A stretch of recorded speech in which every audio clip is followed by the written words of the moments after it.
ಎಲ್ಲರಂತಿರುವುದೇ ಚೆನ್ನ. ಹಾಗಲ್ಲದೆ ಒಮ್ಮೊಮ್ಮೆ ಹೀಗೆ ಜ್ಞಾನೋದಯವಾಗಿ ಬಿಡುತ್ತೆ.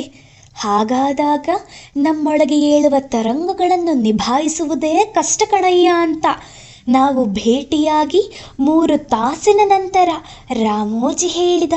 ಇದೇನು ಹೀಗೆ ಹೇಳುತ್ತಿದ್ದಾನೆ ಅನ್ನಿಸಿ ಅವನನ್ನೇ ದಿಟ್ಟಿಸಿ ನೋಡಿದೆ. 45ರ ಕಟ್ಟುಮಸ್ತಾದ ಆಳು, ಶಿವಾಜಿಯ ಮನೆತನಕ್ಕೆ ಸೇರಿದವನಂತೆ. ಅವನ ಹಿರಿಯರು ಅದೆಷ್ಟೋ ವರ್ಷಗಳ ಹಿಂದೆ ಇಲ್ಲಿಗೆ ಬಂದಿದ್ದರು. 4 ತಲೆಮಾರು ಕೂತುಂಡರೂ ಕರಗದಷ್ಟು ಆಸ್ತಿ ಸಂಪಾದಿಸಿಟ್ಟಿದ್ದರು.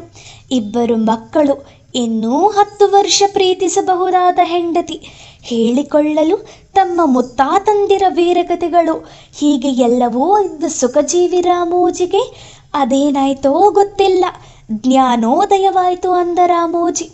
ಅದರಷ್ಟು ಕೆಟ್ಟ ಅನುಭವ ಇನ್ನೊಂದಿಲ್ಲ. ನೀವೀಗ ಬರಹಗಾರರು, ತುಂಬ ಅಮೂಲ್ಯವಾದದ್ದನ್ನು ಬರೆದಿದ್ದೇನೆ ಅಂದುಕೊಳ್ತೀರಿ. ಆದರೆ ಒಂದು ಕ್ಷಣ ನಿಮಗೆ ಈ ಬರಹಗಳೆಲ್ಲ ವ್ಯರ್ಥ, ಯಾಕೆ ಬರಿಬೇಕು ಅನ್ನಿಸೋದಕ್ಕೆ ಶುರುವಾದರೆ ಏನಾಗುತ್ತೋ ಯೋಚಿಸಿ. ಆಗ ಆಗೋ ಭ್ರಮ ನಿರಸನವೇ ಒಂದರ್ಥದಲ್ಲಿ ಜ್ಞಾನೋದಯ. ಹೀಗೆ ರಾಮೋಜಿ ತುಂಬ ನಿಷ್ಠೂರವಾಗಿ ಮಾತನಾಡಿದ.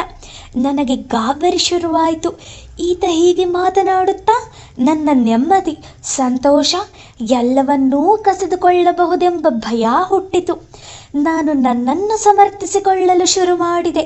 ಹಾಗಲ್ಲ ರಾಮೋಜಿ, ಯಾವತ್ತಾದರೂ ಒಂದು ಕ್ಷಣ ಹಾಗನ್ನಿಸಿತು, ಅಥವಾ ಇನ್ನೊಬ್ಬರ್ಯಾರಾದರೂ ಹಾಗೆ ಹೇಳಿ ನಮ್ಮ ಆತ್ಮವಿಶ್ವಾಸಕ್ಕೆ ಕೊಡಲಿ ಏಟು ಹಾಕಬಹುದು. ಆದರೆ ನಮಗೆ ಗೊತ್ತಿರುತ್ತೆ ಅಲ್ಲವಾ, ನಾವು ಮಾಡ್ತಿರುವುದು ಒಳ್ಳೆಯದು, ಶ್ರೇಷ್ಠವಾದದ್ದು ಅಂತ ನಮಗನ್ನಿಸಿದರೆ ಸಾಕಲ್ವಾ. ನನ್ನ ಮಾತಿನಲ್ಲೇ 108 ಗೊಂದಲಗಳಿದ್ದವು. ರಾಮೋಜಿ ಒಂದೇ ಒಂದು ಮಾತಿನಿಂದ ನನ್ನನ್ನು ನಿರಾಶೆಯ ಕೂಪಕ್ಕೆ ತಳ್ಳಿದ್ದ. ಅವನ ವಾದ ಸಹಜವಾಗಿಯೇ ಇತ್ತು.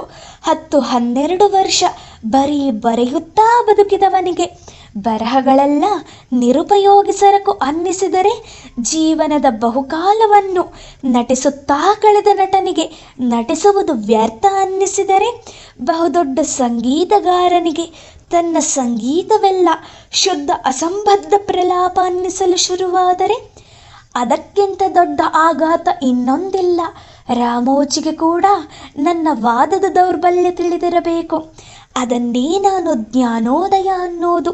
ಹಾಗಾದಾಗ ಕ್ರಿಯೆಯಲ್ಲಿ ನಂಬಿಕೆ ಹೊರಟು ಹೋಗುತ್ತೆ. ಏನು ಮಾಡೋದು ವ್ಯರ್ಥ ಅನ್ನಿಸುತ್ತೆ.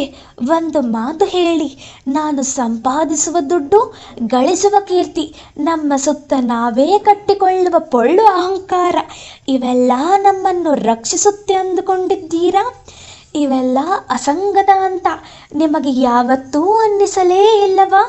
ನೀವು ಮಾಡುವ ಪೂಜೆ, ನಿಮ್ಮ ದೈವಭಕ್ತಿ, ನಿಮ್ಮ ಹೆಂಡತಿ ಮೇಲಿನ ಪ್ರೀತಿ, ಆಕೆಯ ನಂಬುಗೆ, ಇವೆಲ್ಲ ಬೋಗಸ್ ಅನ್ನಿಸೋದಿಲ್ವೇ? ರಾಮೋಜಿ ನನ್ನ ಪ್ರಶ್ನೆಗೆ ಉತ್ತರಿಸು ಎಂಬಂತೆ ದೊಡ್ಡ ದನಿಯಲ್ಲಿ ಕೇಳಿದ.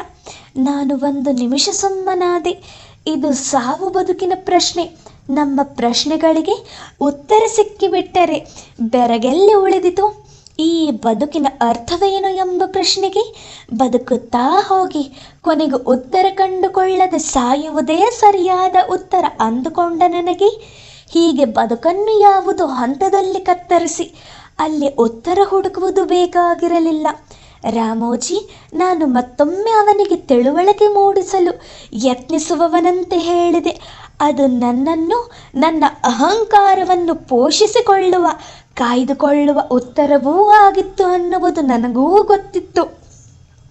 ನೀನು ತಪ್ಪಾಗಿ ಯೋಚಿಸ್ತಿದ್ದಿ. ನಿನಗೆ ಒಂದು ಸರಳವಾದ ದಾರಿ ಬೇಕಾಗಿದೆ. ಈ ಬದುಕಿನ ಏಕತಾನತೆಯಿಂದ, ಅದರ ನಿರಂತರತೆಯಿಂದ ಪಾರಾಗಲು ಯಾವುದಾದರೊಂದು ಹೊರದಾರಿ ಬೇಕಾಗಿದೆ. ನಾನು ಅದನ್ನು ಬರಹದ ಮೂಲಕ ಕಂಡುಕೊಂಡರೆ, ನೀನು ಈ ಥರದ ವಾದಗಳ ಮೂಲಕ ಕಂಡುಕೊಳ್ಳುತ್ತಿ. ಅದನ್ನೇ ಭಕ್ತ ತನ್ನ ತನ್ಮಯತೆಯ ಮೂಲಕ, ಪ್ರೇಮಿ ತನ್ನ ಉನ್ಮಾದದ ಮೂಲಕ, ಬಡವ ತನ್ನ ಅಸಹಾಯಕತೆಯ ಮೂಲಕ, ಶ್ರೀಮಂತ ತನ್ನ ಅಹಂಕಾರದ ಮೂಲಕ ಕಂಡುಕೊಳ್ತಾನೆ. ಇದರಲ್ಲಿ ಜ್ಞಾನೋದಯದ ಮಾತೇ ಇಲ್ಲ. ಈ ಜ್ಞಾನೋದಯ ನಿನ್ನನ್ನು ಬದುಕಿನಿಂದ ವಿಮುಖನನ್ನಾಗಿ ಮಾಡಬಾರದು. ಪ್ರತಿ ಅರಿವು ಕೂಡ ಬದುಕನ್ನು ಪ್ರೀತಿಸುವ ಮೆಟ್ಟಿಲಾಗಬೇಕು. ರಾಮೋಜಿ ಗಟ್ಟಿಯಾಗಿ ನಕ್ಕ. ಹಾಗೆ ನಗುತ್ತಿರಬೇಕಾದರೆ ಅವನ ಕಣ್ಣಿನಲ್ಲಿ ಒಂದು ಥರದ ಅನಾಥ ಭಾವನೆ ಇದ್ದಂತಿತ್ತು. ಸ್ವಲ್ಪ ಕ್ರೌರ್ಯವಿದ್ದಂತಿತ್ತು. ಅವನ ಮಾತಿನಲ್ಲಿ ಹಿಂಸೆಯ ಎಳೆಗಳೇನಾದರೂ ಸಿಗುತ್ತವೇನೋ ಎಂದು ಕಾದು ನೋಡಿದೆ. ರಾಮೋಜಿ ಮತ್ತೆ ತನ್ನ ವಾದ ಶುರು ಮಾಡಿದ. ನೀವೆಲ್ಲ ಇಷ್ಟೇ ಕಣ್ರಿ, ವಾಸ್ತವಕ್ಕೆ ಹೆದರುವ ಜನ. ಕನಸುಗಳಲ್ಲಿ ಭ್ರಮೆಗಳಲ್ಲಿ ಬದುಕುತ್ತೀರಿ. ಉದಾಹರಣೆ ಕೊಡಲ, ನಿನಗೆ ನೀನು ಬರೆದ ಕತೆ ಅದ್ಭುತವೆಂಬ ಭ್ರಮೆ ಇರುತ್ತೆ. ಅದು ಒಂದು ನಿರುಪಯೋಗಿ ಸಾಮಾನ್ಯ ಬರಹ ಅಂತ ನಾನು ಹೇಳಿದರೆ ನಿನ್ನ ಅಹಂಕಾರ, ನಿನ್ನ ಹಮ್ಮು ಎಲ್ಲ ಬಳಸಿಕೊಂಡು ನನ್ನನ್ನು ವಿರೋಧಿಸಲು ಶುರು ಮಾಡ್ತಿ. ಆದರೆ ಒಂದು ನಟ್ಟ ನಡುರಾತ್ರಿ ನಿನ್ನ ಬರಹಗಳು ಕಳಪೆ ಅಂತ ನಿನಗೆ ಅನ್ನಿಸಲು ಶುರುವಾಗುತ್ತೆ ಅಂತಿಟ್ಟುಕೋ. ಅದು ಜ್ಞಾನೋದಯ. ಹಾಗಾದ ಮೇಲೆ ನೀನು ಒಂದೇ ಒಂದಕ್ಷರ ಬರೆಯಲಾರೆ. ಆಗ ಬರಹವೇ ಬದುಕು ಅಂತ ಭಾವಿಸಿರೋ ನೀನು ಸತ್ತರೂ ಇದ್ದರೂ ಅಂತಹ ವ್ಯತ್ಯಾಸ ಬರುವುದಿಲ್ಲ.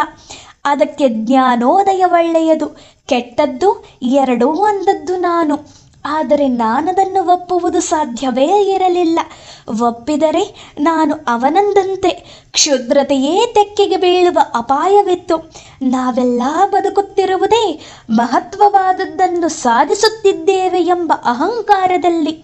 ಹಾಗೆ ನೋಡಿದರೆ ಬದುಕೇ ಒಂದು ಅಹಂಕಾರದ ಸುಳ್ಳು ತೃಪ್ತಿಯ ಮೊಟ್ಟೆ. ನಮ್ಮ ಸಂಬಳ, ನಮ್ಮ ಖ್ಯಾತಿ, ನಮ್ಮ ಬ್ಯಾಂಕ್ ಬ್ಯಾಲೆನ್ಸ್, ನಮ್ಮ ಆಸ್ತಿ, ನಮ್ಮ ಮಕ್ಕಳು, ಹೀಗೆ ಒಬ್ಬೊಬ್ಬರ ಸುತ್ತಲೂ ಅದೆಷ್ಟು ಬಿರುದು ಬಾವಲಿಗಳು, ಅದೆಷ್ಟು ಪ್ರಭಾವಲಯಗಳು. ಅವನ್ನೆಲ್ಲ ಕಳಚಿ ಬೆತ್ತಲೆಯಾಗಿ ಬಿಡುವುದು ಈ ಜನಮನಕ್ಕೆ ಸಾಧ್ಯವಿಲ್ಲದ ಮಾತು. ನೀನೇನಯ್ಯ ಸುಖ ಪುರುಷ ಅಂತ ಯಾರಾದರೂ ಅಂದರೆ ಅದೆಷ್ಟು ಒಪ್ಪುತ್ತೇವೆ. ನೀನು ನಾಲಾಯಕ್ ಅಂದಾಗ ಅದು ಹೇಗೆ ನಿರಾಶರಾಗುತ್ತೇವೆ. ಇಂಥ ಸುಂದರ ಸುಳ್ಳುಗಳನ್ನೆಲ್ಲ ಬಿಟ್ಟು ಬದುಕುವುದಾದರೂ ಹೇಗೆ? ರಾಮೋಜಿ ಕೂಡ ಇಂಥ ಸುಳ್ಳುಗಳಿಂದ, ಪೊಳ್ಳು ಅಹಂಕಾರದಿಂದ ಪಾರಾಗಿದ್ದಾನೆ ಅಂತ ನನಗನ್ನಿಸಲಿಲ್ಲ. ಅವನನ್ನು ಉದ್ದೇಶಿಸಿ ಕಟುವಾಗಿ ಹೇಳಿದೆ, ನಿನಗೆ ಕೂಡ ಜ್ಞಾನೋದಯವಾಗಿಲ್ಲ. ಹಾಗಿದ್ದರೆ ನೀನು ಹೀಗೆ ನಮ್ಮ ಸಣ್ಣ ಸಣ್ಣ ಆಸೆಗಳ ಬದುಕನ್ನು ಲೇವಡಿ ಮಾಡ್ತಿರಲಿಲ್ಲ.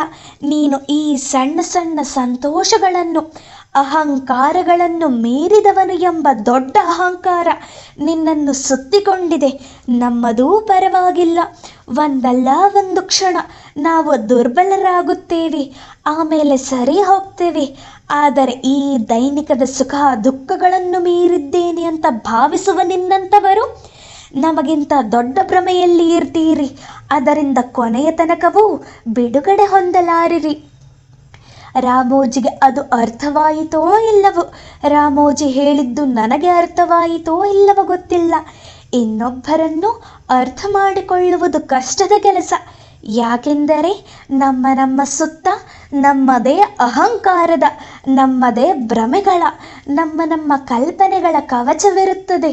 ಈ ಅಹಂಕಾರವನ್ನು ಹೋಗಲಾಡಿಸುವ ಜ್ಞಾನ ನನಗಂತೂ ಬೇಡ. ನಾನು ನನ್ನ ಹಮ್ಮುಗಳ ಜೊತೆ, ಖಯಾಲಿಗಳ ಜೊತೆ, ಮೂಢನಂಬಿಕೆಗಳ ಜೊತೆ ಈಗಿರುವ ಹಾಗೆ ತೃಪ್ತ. ಅಂದ ಹಾಗೆ ಅದನ್ನು ಭೇದಿಸುವ ಆಸಕ್ತಿ ಮತ್ತು ಅಗತ್ಯ ಇನ್ನೊಬ್ಬರಿಗೆ ಯಾಕಿರುತ್ತದೆ? ಯಾಕಿರಬೇಕು?